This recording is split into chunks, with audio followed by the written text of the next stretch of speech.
Hey everybody, and welcome to Side Quest. This is what the Authors and Dragons crew does when we're not being terrible at playing D&D.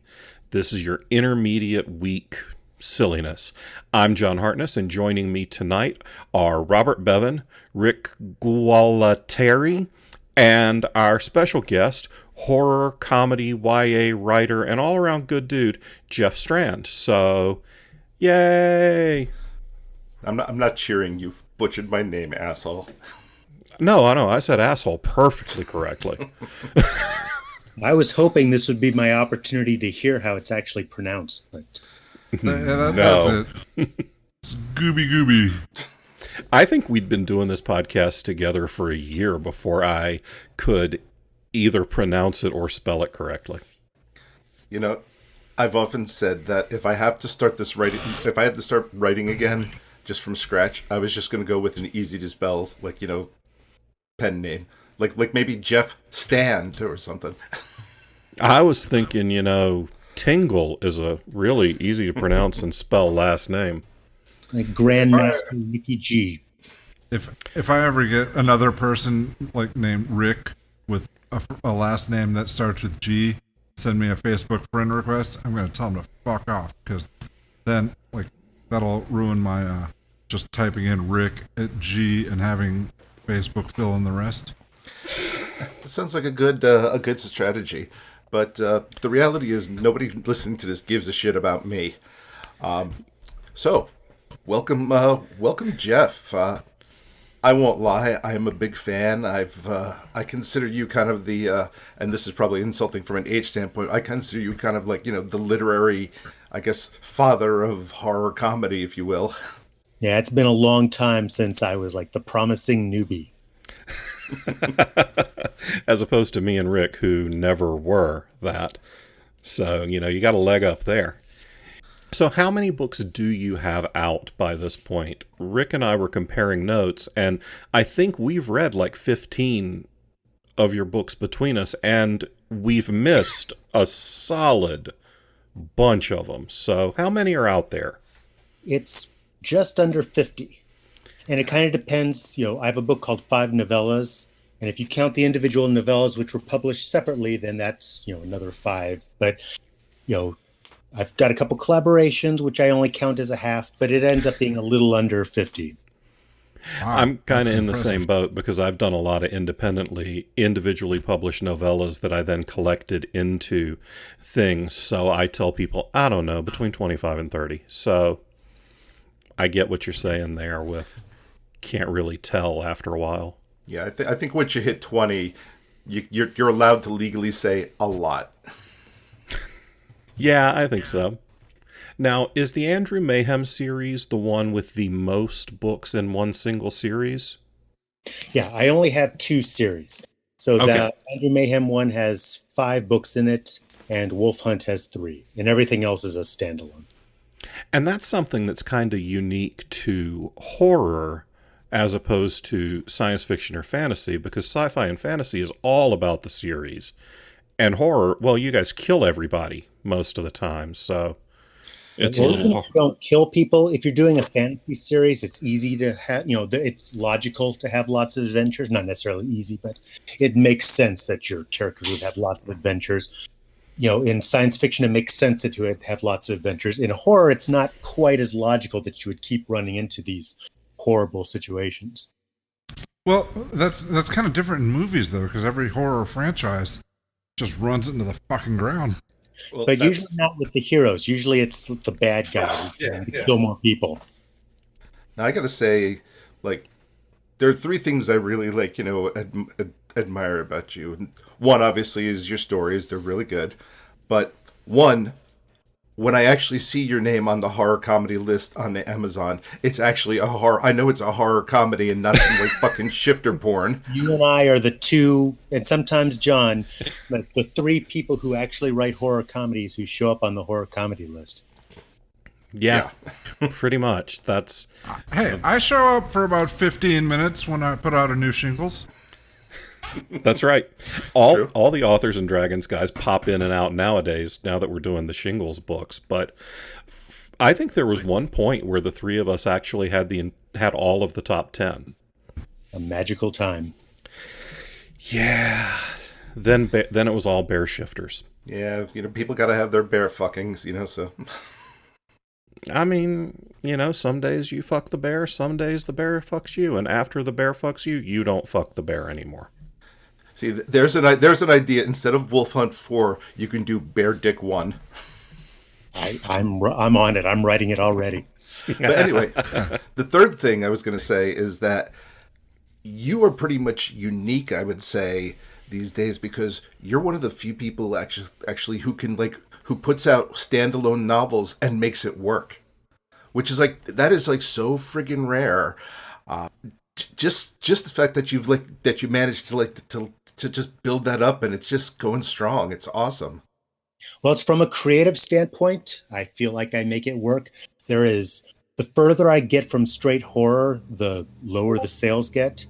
So, I try, stuff that's completely different. So I did Bang Up, basically a smut comedy, and I've got Kumquat, which, I think it's one of my best books, but sales were very low. So it's I have a brand, and when I try to veer too much from it, I feel the pain of the reduced royalties. Wait, you have a smut comedy and Kumquat is not it? Nope. Kumquat is a romantic comedy. And what actually I promoted it originally as a mainstream comedy because it's more of a love story. It's not a romance, but it's a sort of a love story, goofy comedy. And that sold horribly. So I thought, okay, well, I'll rebrand it as a romantic comedy. It still sold horribly. So I thought, all right, I guess I just need to write horror. And Bang Up is my smut comedy, which also sold horribly because I guess that is not what people want when they see the Jeff Strand name on a book. I say switch those titles around and see what happens. Yeah.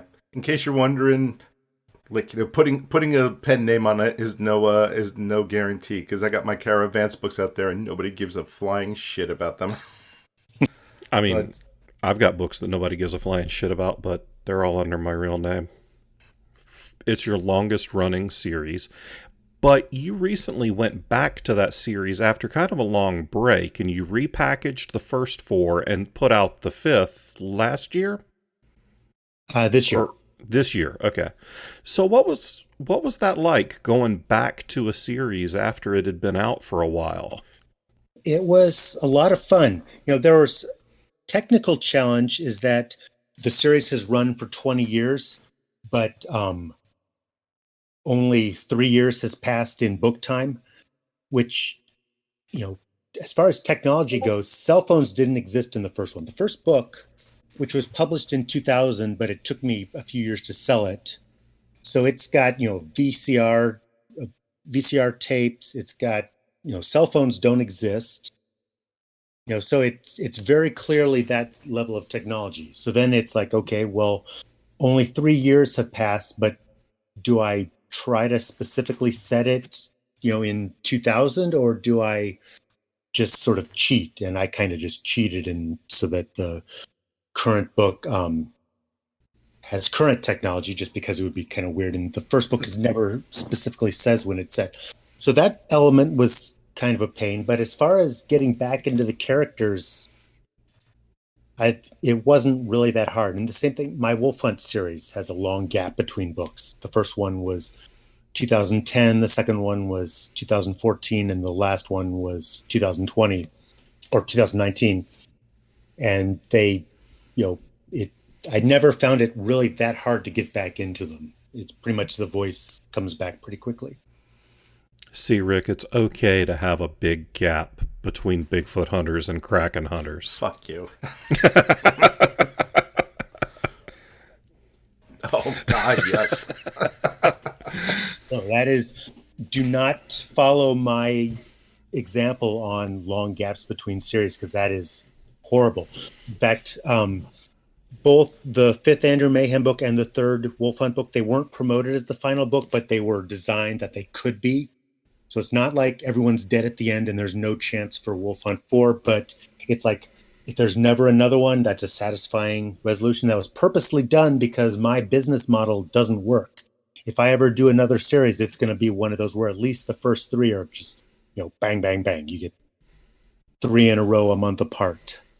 But I would never, the model where you have 5 books over 20 years, at least in indie publishing, does not work. That is a very poor example of how to release a series. Yep, we understand. We are all people living in a world surrounded by rapid releasers who release a book every 30 seconds. Oh yeah, and I've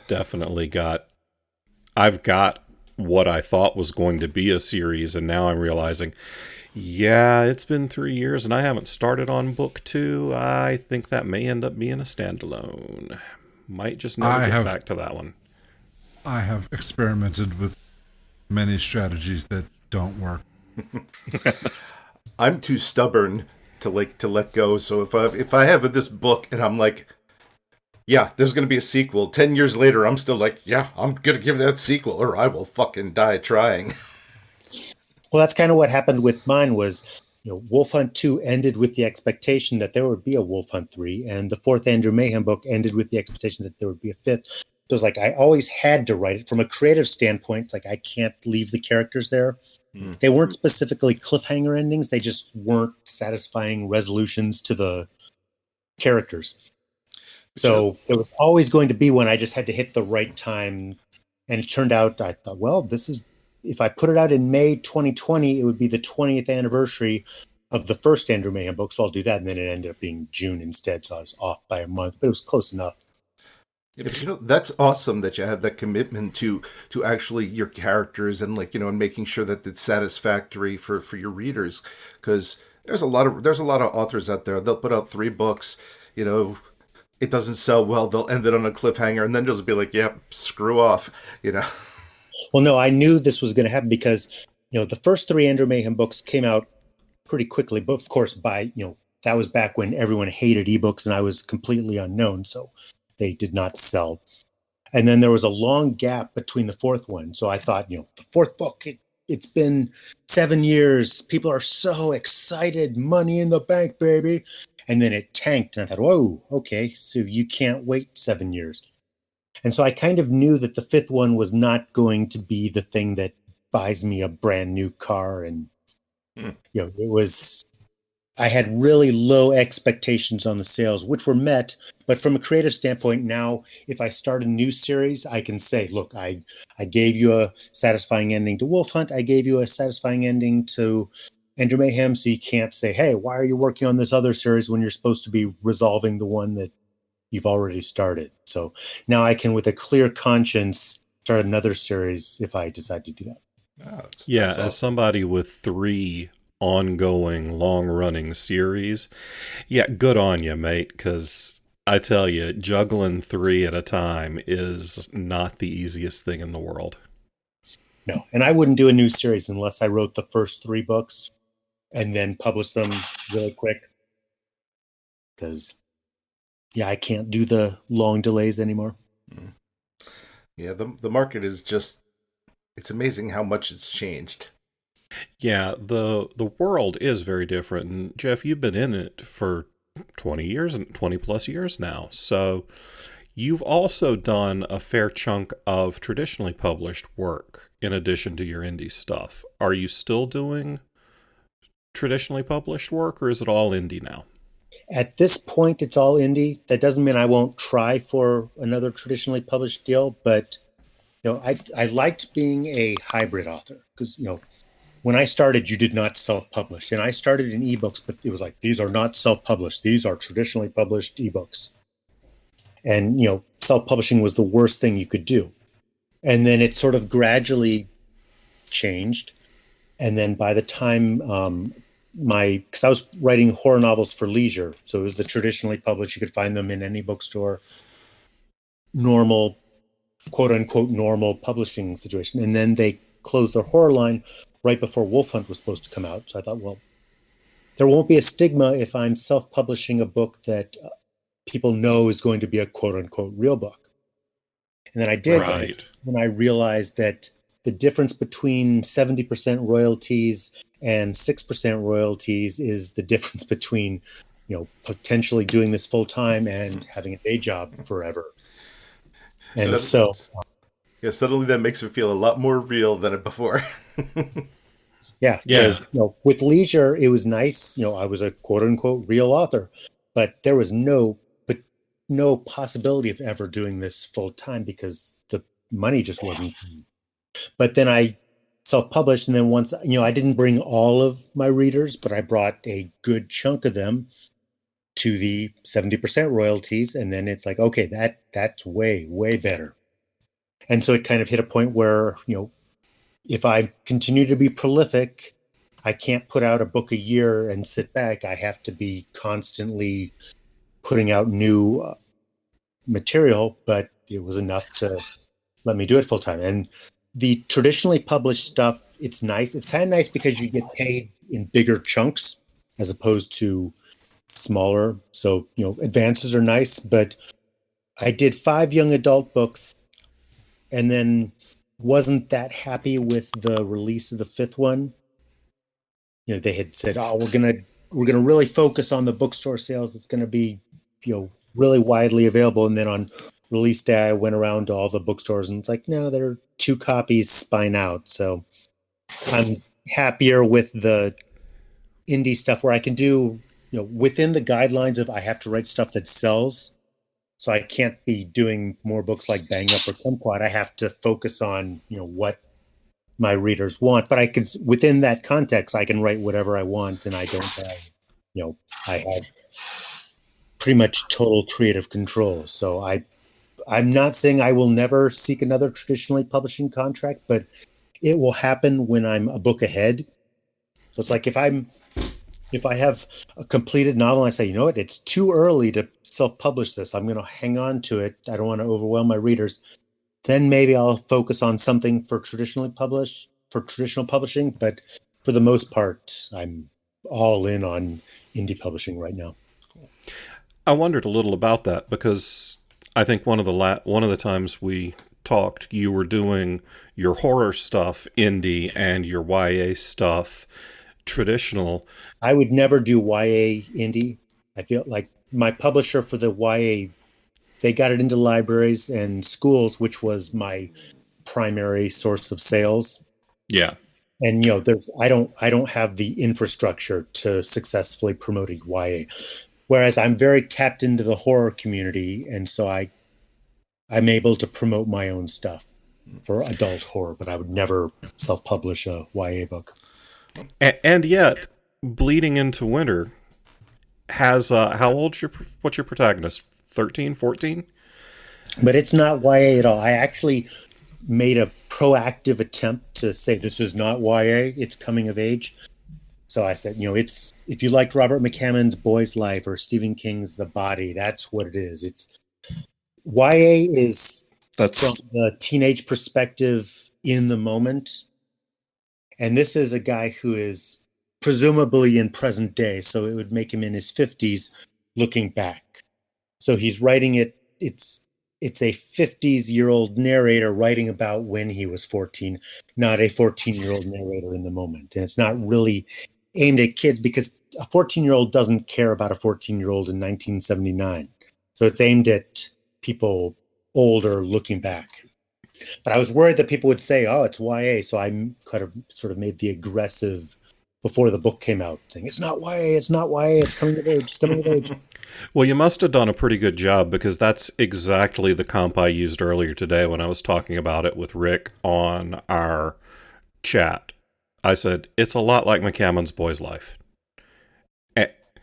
And Chris Golden also has a coming-of-age book that feels similar to this that I really enjoyed, except I think his is a Portal Fantasy coming-of-age thing, too. Yeah, because there's very little carryover in my YA audience and my adult audience. So, Makes sense. And my YA audience isn't really buying the ebooks. They're getting them at their school library, or they're going to the bookstores, or we've ordering them from Scholastic. We've never been able to touch the YA market because it lives and dies by print and those library and bookstore sales. And if you're not returnable, you're not getting that placement. And also, nobody wants to deal with YA Twitter. Well, yeah, there's that. So yeah, so if Autumn Bleeds into Winter had been, if people thought it was YA, sales would have tanked. Well, I think the book's great. It's one of my favorite things of yours that I've read. So, rock on. Everybody who's listening should get their ass out and buy it, like, now. Yeah. Just pause. You don't have to, you can listen to the rest of the podcast, but for now, just pause it, switch screens, order a copy, then come right back for this exciting discussion. Yeah, we'll be here. It's fine. My tastes tend to run a little weirder, but that's another thing that I like about your catalog is you just have some strange shit on there. Like, I saw Clowns versus Spiders, and I was like, "There's no way I cannot read this book." So, explain your creative process. Like, how do you decide that something has to be a story? It's a very uninteresting creative process because it usually starts with, what subgenre haven't I tackled yet? So, actually, in the case of Clowns versus Spiders, it came from two separate projects because I'd never done a kaiju story. And you're thinking, well, there's no kaijus in Clowns versus Spiders, but there originally was going to be. So, it's like, I've never done kaiju, so it's maybe time to do that. And I also had never done a full-on clown book. I've had clowns, I've got a collection called Dead Clown Barbecue. Mm-hmm. I've got, there's a clown element in my book Blister, and it's an appropriate kind of thing for me to be writing about, but I'd never done just a full-on clown book. All right, let me ask you a question about the clowns. Is the clown part in Dracula's you? Yes. Okay. But ironically, not all of it. Every point of view clown part is me. Mm-hmm. And there's a part where Benny the Clown makes balloon animals out of intestines. And that was not me. That's not from his point of view. That was Joe Conrath. And if you look at the bonus content, there's emails from me saying, this doesn't make sense. This violates what we have established the vampires as behaving like. And yeah, I was overruled. And so I get credit for the scene. People love it, but I was the one saying that doesn't make sense. That's they write you back. It's like, fuck you, it's funny. No logic that we so carefully set up. So yes, I wrote all the Benny the Clown point of view scenes, but not every scene that he appears in. But so yeah, lots of clowns. So I came up with an idea that was going to be just a really, really scary clown book. And I thought, this is going to be the best thing ever. And then doing some research, I saw, someone has used that angle. So then it occurred to me that my kaiju book could be Clowns versus Kaiju. And so I started to come up with ideas, and I realized I'm not good at plotting out kaiju. It's like, how really does a group of 5 or 6 clowns defeat a kaiju? How is it their story? Kaiju stories tend to be lots of characters because there's not a whole lot you can do with a small group of characters going up against Godzilla. It's kind of, you need, the military, you need the government, you need lots of characters. So it occurred to me suddenly, the inspiration was giant spiders. Then it is phobia versus phobia. People are scared of clowns. People are scared of spiders. You've got two primal fears up against each other. And then I had to figure out the tone, which was a little bit, sometimes it takes me 2 or 3 chapters to nail down the tone, and then I have to go back and revise it. And it was actually a lot goofier as I started to write it. Then I said, no, I'm going to, basically the clowns are in a different level of reality. So they are always clowns. They don't refer to each other as real names. They basically behave like clowns all the time. But every other character behave like people in the real world. And I played the spiders straight. So I kind of, the clowns are heightened reality. Everything else is quote unquote more normal characters with a few violations of that. But for the most part, that was the tone I nailed down. So then that was basically the inspiration for it. So it was kind of this long, convoluted, but typically it's I say, you know what? I've never done a werewolf book. What could I do that's different from a werewolf book? Autumn Bleeds into Winter was, I want to do a coming of age, so I'm going to do my own take on the coming of age. I specifically set it in 1979 because there's a lot of 80s nostalgia. And so I thought, well, if I do 1979, then I'm separating myself from that by a year. Fairbanks, Alaska is because that's where I grew up. I'm younger than the character would have been in 1979, but it was, about 5 years off. But that seemed like and this way, nobody can say you're ripping off Stranger Things. Yeah, that was pretty much. I didn't want it to be the 80s thing. It's only 1 year earlier, but it's a significant 1 year earlier. See, I'm stuck in the whole doing things you haven't done before. Now I'm going to start hitting your inbox with Jeff, you haven't done Untitled Chapter. There's a case. You can make a case that there was some of that in Haunted Forest Ride because there was some nasty vine shit going on in that book. Yeah, there was. Haunted Forest Tour has pretty much everything. And that book's had a wild publication history. I think when I was talking with Lynn, she said that it's been published 3 or 4 different times. Well, it was a limited edition. So Earthling Publications, every year they do their Halloween book. And so in 2008, the Haunted Forest Tour was their Halloween book. It was just a hardcover, limited edition, really well done, expensive, and it sold out. And so we had this book that we just hadn't done anything with. And in 2008, the idea of self-publishing it wasn't considered. Back in 2008, we're like, no, we will see if we can get a deal. And then there's this convention we go to every year, except obviously for 2020, called Nikon. And they had their own publishing line where they did ebooks, and they only publish attendees of Nikon. And so we ended up doing the Haunted Forest Tour with them, and it tanked. So for 5 years, we had a book that nobody bought. The book just faded into obscurity. And this was a few years after it had been out. So the book had been out for 10 years, and then I pulled the contract and said, hey, we can, why don't we pull the book? My wife, Lynn Hansen, will do a new cover, and maybe, it'll get us a pizza every couple months. And so co-author Jim Moore said, sure, let's do that. And so we put it out with no fanfare at all. Just, hey, Haunted Forest Tour's back. And it just went berserk. And a lot of it obviously was the great cover that Lynn did.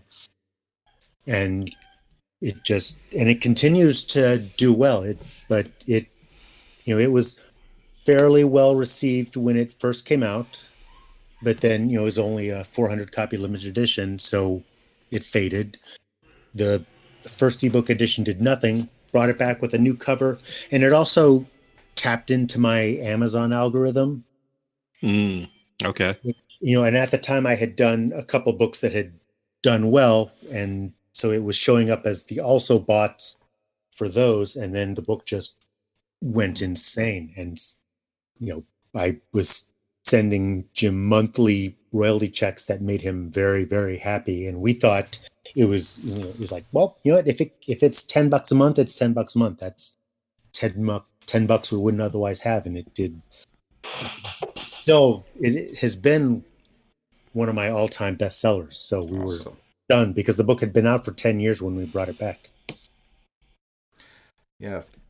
That's one thing I think in the indie author world they don't understand is that some books are evergreen, and just because you don't find your market today doesn't mean you're not going to find your market tomorrow or 10 years from now.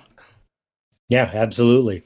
I'll have books that I consider, not quite dead, just old books. But then, if you get a BookBub deal or something, the surge, and then it keeps going for months. Mm. So there's always life in the backlist.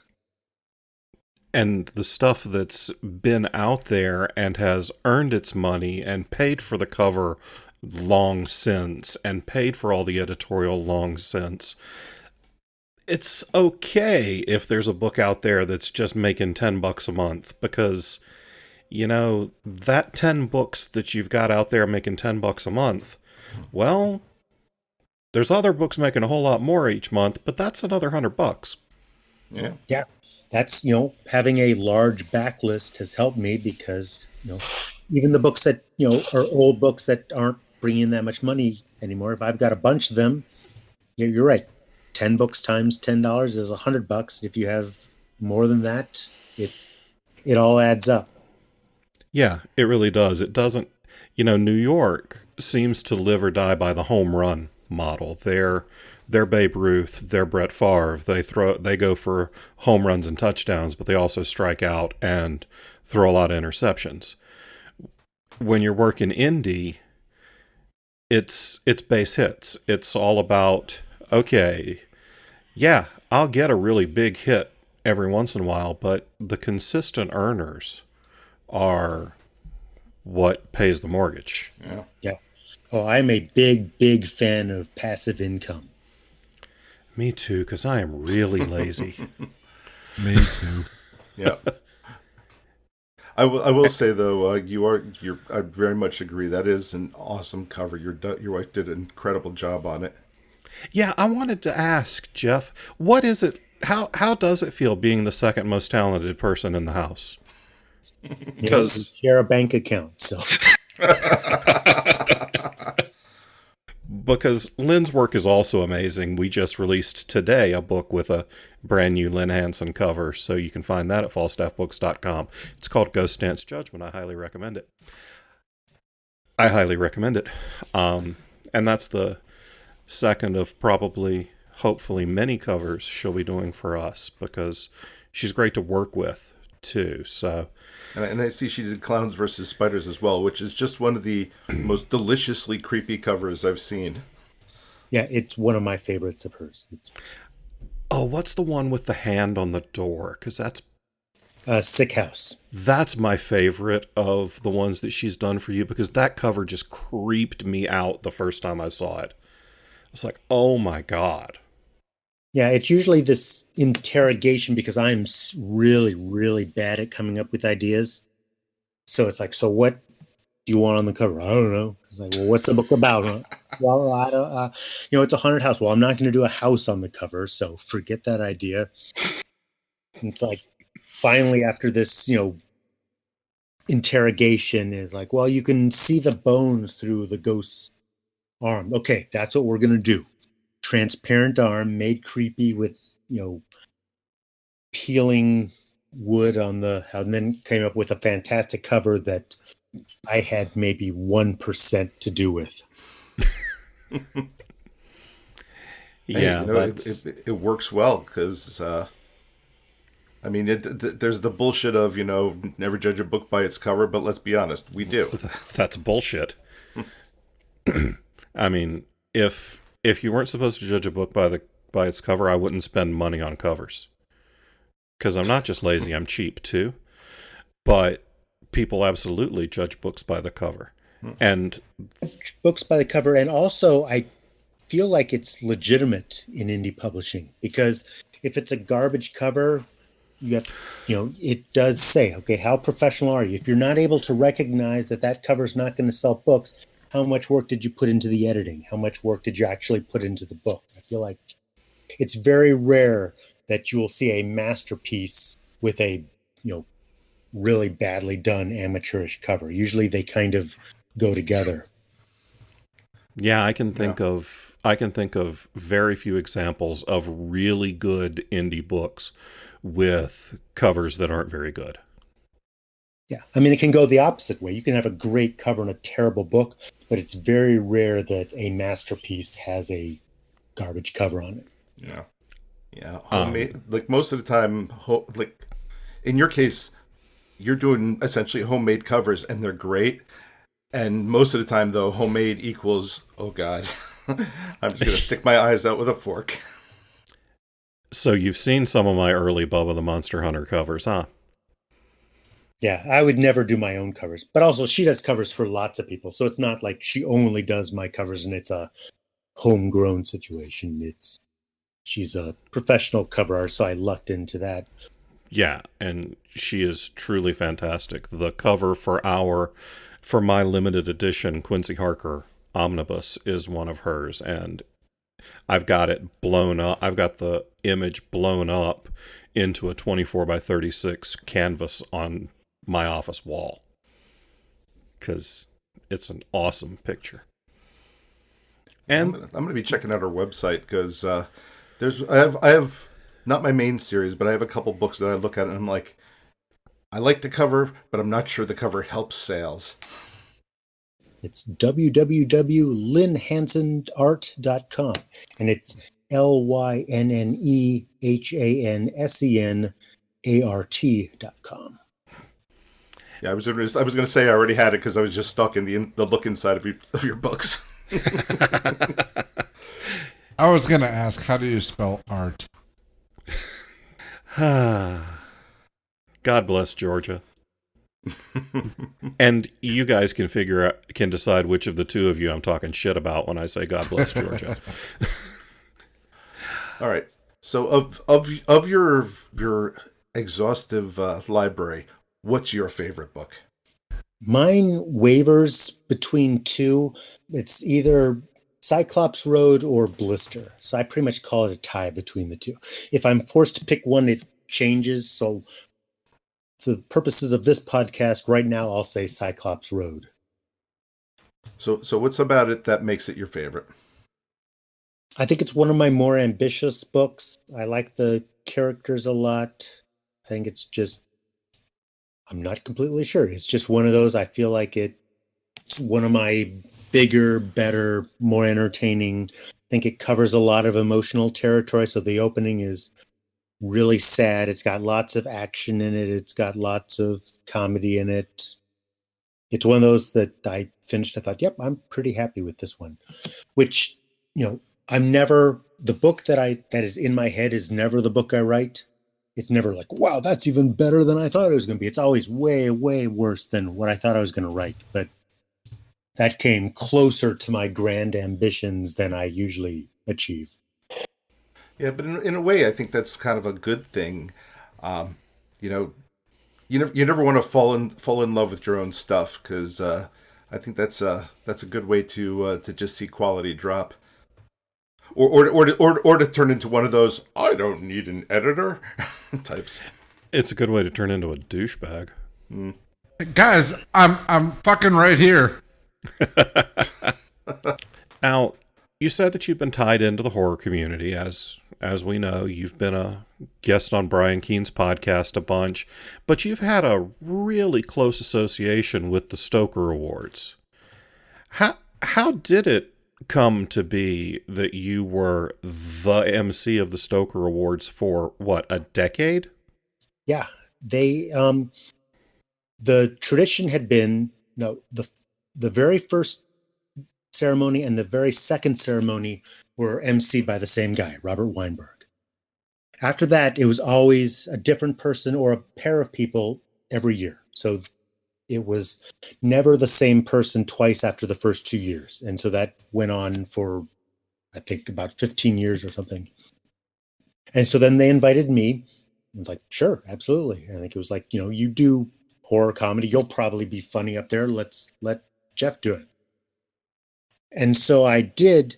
And the long history of the Stoker Awards hosts was generally a long history of really bad emceeing.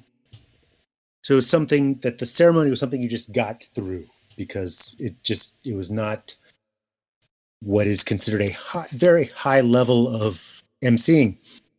And so I actually had experience because I had emceed the Epi Awards, which are an ebook award back when everyone hated ebooks. So it was, the award itself was not that prestigious because at the time it was before Kindle and everyone hated ebooks, but we had a big fancy ceremony and I was always the MC. So I had, I practiced it and I put a crap load of work into it. So it was never just writing it on the plane. It was, way more work than I would put into a book. Not in terms of the amount of time spent writing a novel, but in terms of making sure every joke landed, just a very long, focused process of trying to make sure I did a really good job. So I emceed the first time, and it was like, holy crap, he actually did a good job. And people were actually entertained instead of miserable. So they invited me back, and then it just kind of, I was never appointed MC for life. I hit a point where they would do it 2 years in a row, where they would say, okay, we'd like that. Will you come back in 2012 and 2013? And so I just ended up being kind of the default MC, and it was hit a point where it was expected that I would come back. And then after the 9th one, I said, I was so happy with the 9th one. I thought if I do a 10th and I really do that one well, then I can retire sort of undefeated. Because at some point they're going to get rid of me. And that actually would have been this year. Now, the StokerCon got canceled or postponed, but this year was in England, and the guy running it would have had no inclination to bring me on. So this would have been the year they said, hey, we're going to try somebody else out. We're going to go with somebody who doesn't have to cross an ocean for the plane ticket we're buying them. So I thought, I can end it at 10 and basically quit before I get fired. So I did it the 10th time, was very happy, and that was it. But yeah, it just came from inviting me once and them saying, wow, he didn't suck. There was entertainment value in there. So I put a lot of work into it. It wasn't natural. It wasn't just, in the few minutes beforehand, just frantically writing. It was a lot of work and tried to make it work really well. So it's a lot harder than anybody who's any good at it makes it look a lot easier than it really is. I've done it a couple of times, and it takes a lot of work. Well, yeah, when it's like, okay, you're going to introduce the President's Award for volunteering, and you have to come up with a funny introduction for that. 10 years in a row, you start to run out of material. Yeah. The introduce best nonfiction. Okay, I have to come up with a joke for nonfiction. And kind of what happened was probably 3 or 4 years into it, I stopped trying to make the introductions tie specifically into the category. But okay. I try, when you write fiction, every joke doesn't have to land, and you don't have to be funny in every paragraph. You can focus on characters and all that. Whereas, emceeing an awards banquet isn't even like a stand-up comedy routine. So if you're doing 45 minutes of stand-up, if a joke doesn't land, you just move on to the next one. Whereas when you're, the monologue was about 10 minutes, and that was, not every joke had to hit. But when you're walking up on stage, introducing a category, trying to get a big laugh, that is your laugh. It's not like, well, I've got 4 jokes and hopefully 2 or 3 of them land. It's like you go up and that is your joke. So if it doesn't land, you're sort of slinking off the stage in awkward silence. So it was really important to make sure that, every single joke for the category introductions landed, because it was me walking up, doing the joke, and slinking off the stage. So it required a lot of work. Awesome. And I'm sure that you got to meet a lot of great people doing that and hang out at a lot of great parties and eat a lot of really mediocre banquet hall chicken. No, what actually happened was I would be so nervous beforehand that I couldn't touch the meal. Because once I stopped doing it, I still went to the Stokers last year, and Jonathan Mayberry was the MC, and it's like, wow, I can enjoy this meal. I can converse with my table mates. I bet Jonathan was good too, though. Yeah, he took a completely different approach. He said, you know what, I'm not going to try to be funny. That's good. You've done that at a level that I'm not going to even try to attempt. I'm not going to do jokes. I'm just going to be charming and entertaining. I was just going to say that Jonathan is charming and kind and lovely, but he's not a laugh riot. Comedy is not the thing that leaps to mind when you think Jonathan Mayberry. And he said, I'm not even going to try. I'm going. And he didn't go up with prepared material. He was Jonathan Mayberry, and everyone loves Jonathan Mayberry. So if you have that ability to go up and be Jonathan Mayberry and soak in the love of the audience, you can do that. If I went up there and just said, I'm going to ad lib it this time and rely on my natural charm, it would have sucked. It'd be like Rick going up and relying on his long curly hair. It would have been very, very bad. Yeah, I was going to say that's why we do A and D con together, so that we can fix each other's shortcomings, or at least not all bomb at once. Right. If one of us is on a panel together and if we're all on a panel together and one of us is dying, we just throw to the other one. Or we tell Joe to stand up and flex his biceps. That distracts enough. Or we laugh as they self-combust. Yeah, either That's one. fun, too. So, you've collaborated on quite a few projects at this point. Who are some of your favorite collaborators? Well, I haven't done that many. I did, Han Force Tour was with Jim Moore, which the end result turned out great. It's a really popular book. People really, really enjoy it. But it was a pain in the ass to write that book because our writing styles are so completely different. You don't read my stuff and then read James A. Moore's stuff and say, these two write almost like the same person. Yeah, I was going to ask, because you guys are disparate, I think, is a gentle way of putting it. Yeah, so it was really, really hard to make that book into something that sounds like it's written by one person. So, it was, I would say the Han Force Tour, as great as it turned out, it was more work as a collaboration than it would have been just to write it myself. It did work out, though, because I can't tell which pieces of that are which one of you. Right, and there's no pattern to it. It's not like I wrote every other chapter. There are bits where I wrote 3 chapters in a row, and there are long stretches where Jim wrote, and there are parts where I wrote a couple paragraphs, he wrote a couple paragraphs, I wrote a couple paragraphs, he wrote a couple. It's like there's no way to tell who wrote it, even by me. There are lots of sections where I can't quite remember who wrote what, but it was a long, long haul to get it there. So that was one of those where, the end result was great, but it was, we don't write like each other. On the flip side, Joe Conrath, who writes as J.A. Conrath, and also Jack Kilborn, was introduced to me as, hey, this guy writes like you. And then I read his book and said, wow, yeah, I can actually see that. Yeah. So we collaborated on Suckers, where we took my character, Andrew Mayhem, and his character, Harry McGlade.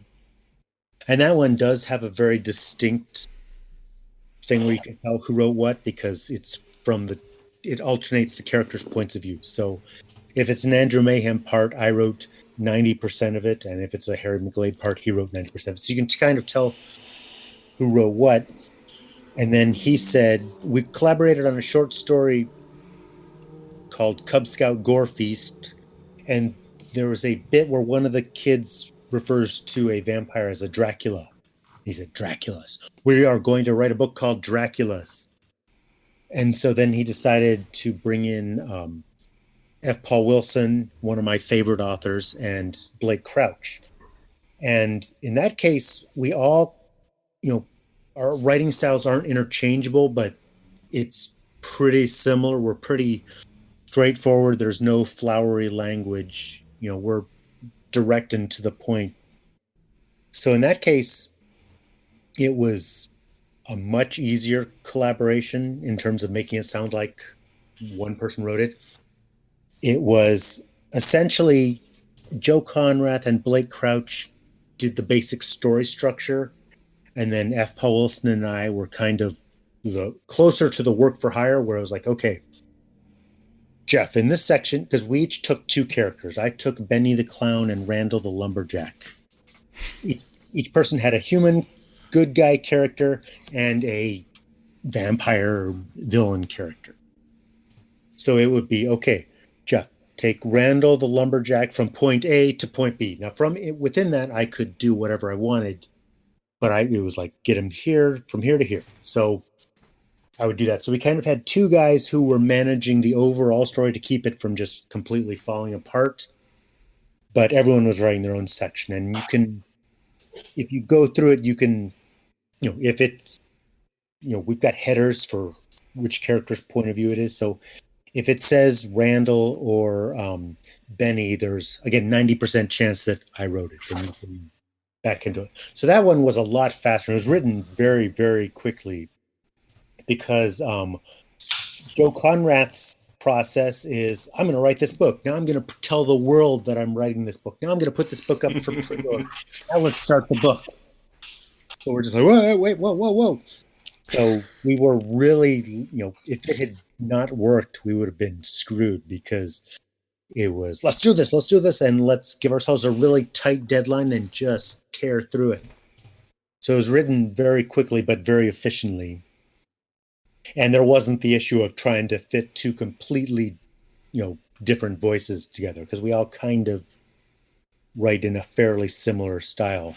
So that was a pretty quick. That's what. But those are really my only collaborations. There have been a couple that just haven't gone anywhere, and there's one that's in progress that has been in progress for a long time, and it's also having the issue of the voices don't quite sound like one person. So it's like there's also, I'm a control freak a little bit on my own stuff. So, with the Haunted Forest tour, I don't get to win every argument. I get to win some of them, but I don't get to win all of them. And then when you lose, it's just like, man, that's not how I would have done it. You see, there's a surefire way to make sure you win all the arguments. If you're the one paying all the bills, see, I own the company, so. Yeah, I don't know. I mean, the series I wrote with Rachel, technically, it's my IP, but I try to take kind of like a judicious approach along the lines of, okay, do I really want to die on this hill? Because she will literally kill you. Well, that is true, too. Well, that's how Haunted Forest Tour was. It was like, do I need to really fight this point? Because it wasn't one argument after another by any stretch of the imagination. There were just a couple big moments. And, sometimes I won, sometimes I lost. And Dracula's, we were on the same page pretty much until the end. And the ebook of Dracula's has every email we exchanged during the writing of it. It's like this insane 40,000 word exchange, every email. And by the end of it, we left it in the book. We were pissed at each other, and that's all. It's all there. Oh, well, now I need to go read that part because I didn't read the end of it. Yeah, I was going to say, I read it years ago, and I guess that bonus wasn't in it at the time. Might have to go re-download it. Not the print version, it's not in there, but the ebook. I just never read I never read the stuff at the end of. I don't read the bonus notes or any of that usually. So now I'll have to go back and look at it. Every single email that was exchanged, and it's a lot of it is we are awesome, we're the greatest people ever. But there was creative disputes regarding the ending, how the book was going to end, and it got heated, and we left it in there so you can enjoy our anger at each other and laugh. Yep. Now, Bob, you've done a couple of collaborations with Steve, one. And how does that work with you? Did Hell's Titties with Steve? How'd that work? It worked pretty well. I went into it thinking, Steve and I write pretty similarly. As it turned out, we didn't write quite as similarly as I had thought. But it got kind of smoothed over in the editing process. Because the only time I've ever technically co-written with anybody was when Emily Kaplan and I did the Fandango origin story, and I didn't write a goddamn bit of that. She and I had one conversation about here are the high points of Fandango's origin. Then she wrote the book, sent it to me, and I made a couple of tweaks and notes because it is a character that I created and have been playing for 4 years on this. At that point, for 4 years on this podcast, but I swear, I think I wrote one joke in the whole thing. Thought that book is absolutely hers. I just, I get a little piece of the money because I published it through the company I own. Yeah, I wish I could do that. I'm kind of like Jeff. I'm too much of a control freak. You send me your stuff, and I'm be like, hey, this is great, but I'm gonna rewrite all of it. I would probably be like that if I were co-writing a Bubba book or a Harker book or a Black Knight Chronicles book, something that I had put on the page before. Mm-hmm. But having never written Fandango, having just played him as a D&D character, I was like, okay, go for it. He kind of didn't exist until we rolled him up one day, and so I'm not locked into his backstory as much as I am. I will admit, when I did Lycan Moon with my friend Ruby, it was easier because these were brand new characters that had never been seen before, so I didn't have that clinginess of saying, no, you're doing it wrong. They wouldn't do that.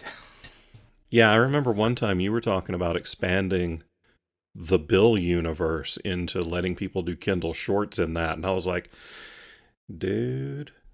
Well, the beauty of Kindle worlds was I didn't have to look at any of them.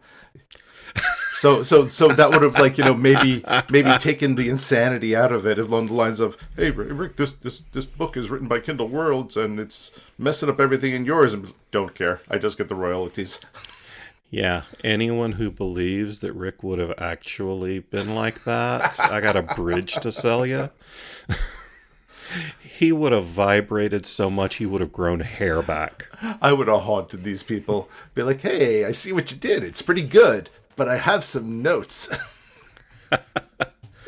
Well, we're coming up on time, so Jeff, tell folks where they can find out more about you, where they can find you on social media, and where they can find more about Lynn and her art and her 31 days of Halloween cover challenge.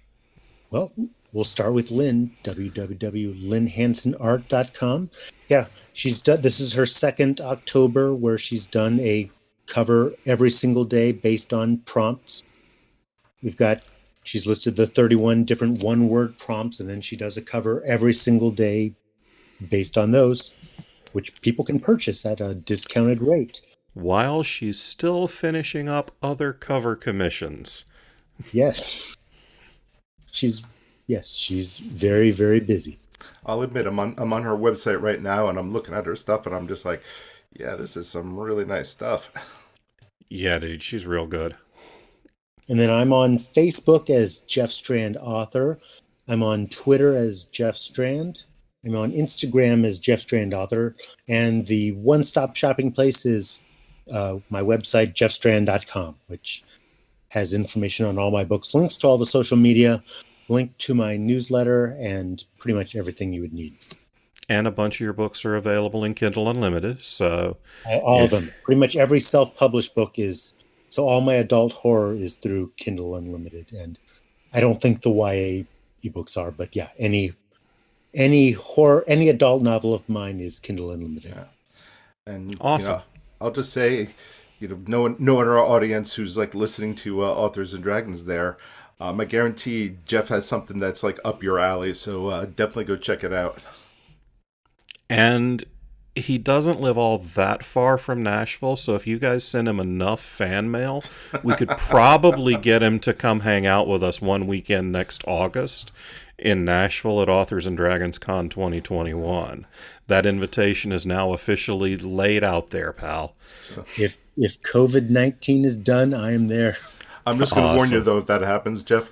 Do you watch SpongeBob at all? I do not. Okay. There's an episode in it where he's fanboying out at some guy named Kevin, and the entire thing is just him like, "Hi, Kevin." just for record, that will be me. All right, I'm prepared for it. Good, because I'm going to be standing by with a video. Well, Jeff, thanks so much for spending some time with us tonight. I appreciate it. It's always good to talk to you. Hopefully we'll be able to see each other sometime early next year without, being afraid that we'll infect the other with the plague. Yeah, when the plague is done, I will be at whatever convention you've got going on. All right, brother. Thanks so much for being on. All right, thank you. And thank all of you for joining us for Authors and Dragons Side Quest. We will be back next week with another adventure of the idiots who make up Authors and Dragons. Until then, bye. Bye. Bye. Bye, friends.